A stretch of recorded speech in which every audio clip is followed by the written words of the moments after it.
आपल्या घरामध्ये सर्व गोष्टी वेल ऑर्गनाइज करून ठेवणे आजकाल आपल्याला खूप मोठा टास्क वाटतो.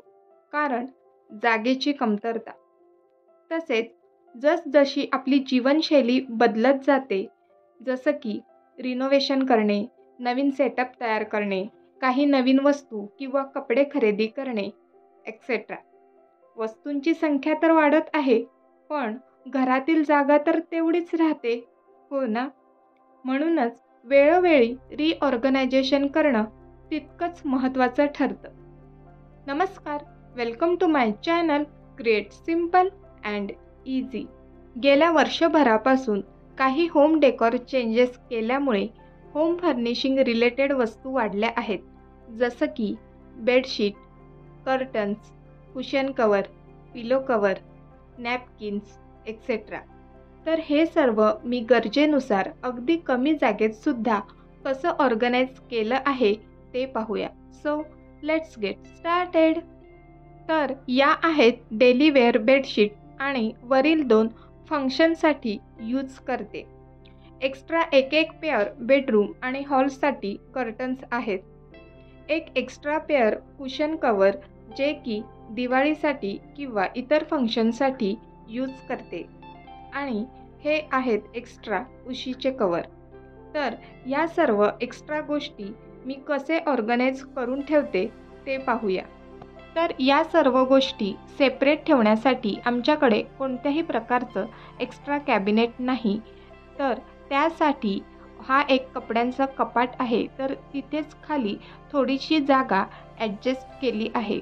या सर्व गोष्टी छोट्याशा जागेत विस्कळीत न होता व्यवस्थित राहण्यासाठी मी साडी कवरचा उपयोग करते.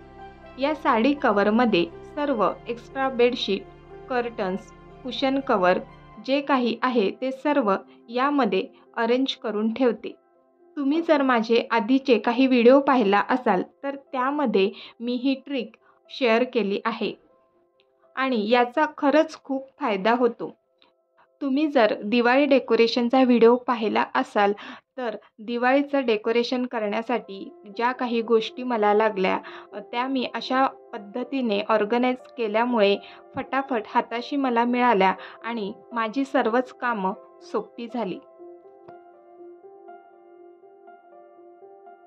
अशा प्रकारे हा पाऊच रेडी झालेला आहे आणि यामध्ये सर्व गोष्टी अरेंज झाल्या आहेत. तर कपाटामध्ये खाली जी मी जागा क्रिएट केली आहे तिथे हा पाऊच ठेवते आणि वर जी जागा शिल्लक आहे त्याचा सुद्धा मी योग्य वापर करते.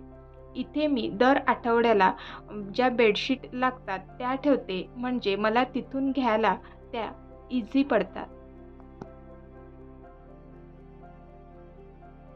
नेक्स्ट, झोपण्यासाठी जे काही ब्लँकेट्स, चादर, पिलोज लागतात या सर्व गोष्टी अरेंज करण्यासाठी आम्ही या बेडचा उपयोग करतो. हा बेड खूपच उपयोगी आहे कारण याच्या पुढील बाजूला दरवाजे आहेत. एका बाजूला डेली लागणाऱ्या उश्या, चादर किंवा ब्लँकेट्स आहेत ते ठेवतो. या बेडला पुढील बाजूला दरवाजे असल्यामुळे रोजच काढायला किंवा ठेवायला ते अगदी सोपं पडतं. आणि एका बाजूला एक्स्ट्रा चादर, ब्लँकेट्स आणि उश्या आहेत. जेव्हा कधी गेस्ट येतील तेव्हा सुद्धा आम्हाला ते घ्यायला इझी पडतं. त्यानंतर अंग पुसण्यासाठी लागणारे towel, hand towel, kitchen napkins हे सर्व मी कसे ऑर्गनाइज करून ठेवते ते पाहूया. तर ट्रॅव्हलिंगसाठी किंवा आपल्याकडे जेव्हा गेस्ट येतात त्यासाठी आपल्याकडे एक्स्ट्रा टॉवेल असतातच. तर हे टॉवेल्स फार कधीतरीच लागतात. तर ते टॉवेल्स आपण जे डेली वेअर कपडे जिथे ठेवतो त्या कपड्यांच्या खाली सुद्धा ठेवू शकतो किंवा त्या कपड्यांच्या मागे जर जागा शिल्लक असेल तिथे सुद्धा ऑर्गनाइज करून ठेवू शकतो. जेव्हा कधी आपल्याला लागतील, जेव्हा ट्रॅव्हलिंगमध्ये जायचं असेल तर तिथून ते आपण इझी ॲक्सेस करू शकतो. हे आहेत हँड टॉवेल, दोनच आहेत मग ते डेली वेअर कपड्यांमध्ये मिक्स न होण्यासाठी ते सुद्धा कपाटामध्ये खाली कॉर्नरला एक छोटीशी जागा आहे, तर तिथेच अरेंज करून ठेवले आहेत. म्हणजे जेव्हा कधी लागेल तेव्हा शोधाशोध करावी लागणार नाही. आणि घर क्लीन करण्यासाठी किंवा डस्टिंग करण्यासाठी जे मायक्रोफायबर नॅपकिन किंवा इतर नॅपकिन लागतात ते असे एका ऑर्गनायझरमध्ये अरेंज केले आहेत आणि त्यासोबतच त्याचे क्लिनिंग टूल्ससुद्धा ठेवले आहेत. त्यामुळे मला क्लिनिंग करताना त्या काही वस्तू आहेत त्या एकाच जागी सापडतात आणि क्लिनिंग करायला सोपं पडतं. आणि सर्वात जास्त साफसफाई करायला लागते ती किचनची. तर दिवाळीनंतर किचन नॅपकिन खराब झाले होते, तर त्यासाठी जे काही जुने कपडे होते ते मी कटिंग करून ठेवले, जे की कॉटनचे आहेत आणि मम्मीने त्याला चारी बाजूनी शिलाई मारून दिली आहे. आणि काही ड्रेसपासून आम्ही अशा व्हेजिटेबल बॅगसुद्धा तयार केल्या आहेत. तर त्या सर्व मी कशा अरेंज करते ते पाहूया. तर अगदी सिंपल पद्धतीने एक प्लास्टिकचं बास्केट आहे, त्यामध्ये मी सर्व नॅपकिन आणि ज्या व्हेजिटेबल बॅग्स आहेत त्या ठेवते. मगाशी म्हटल्याप्रमाणे काही नॅपकिन जुने झालेत किंवा तेलकट झालेत, तर ते मी आता बाजूला करत आहे.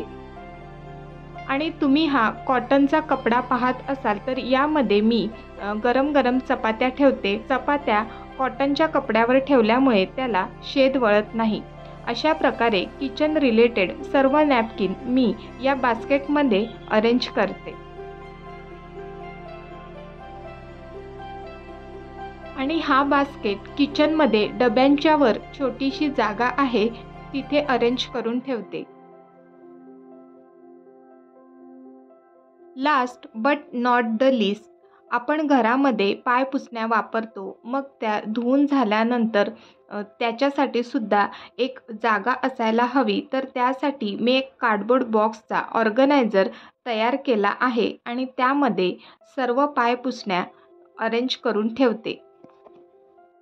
तर आजचा हा लिनेन स्टोरेज आयडिया आणि ऑर्गनायझेशन या विषयावरील व्हिडिओ कसा वाटला मला कमेंट बॉक्समध्ये नक्की सांगा. व्हिडिओ आवडला तर लाईक, शेअर आणि सबस्क्राईब करा. पुन्हा भेटूया पुढच्या व्हिडिओमध्ये. तोपर्यंत बाय बाय.